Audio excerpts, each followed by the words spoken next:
आजा भाई आजा आई जाएगी मुझाऊ सो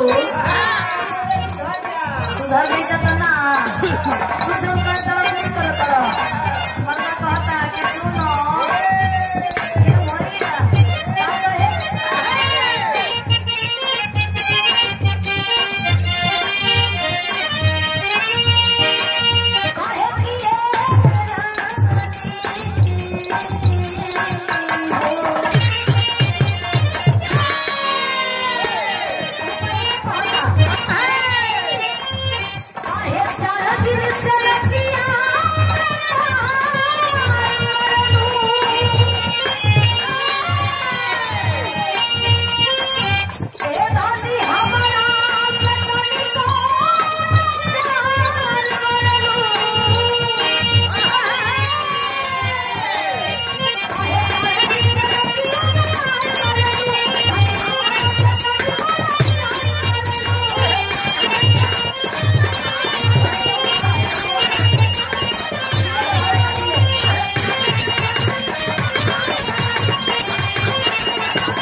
मतलब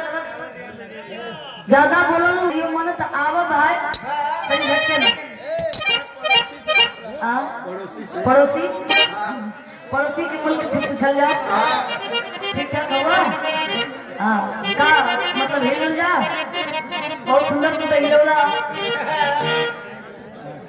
आवा आवा आवा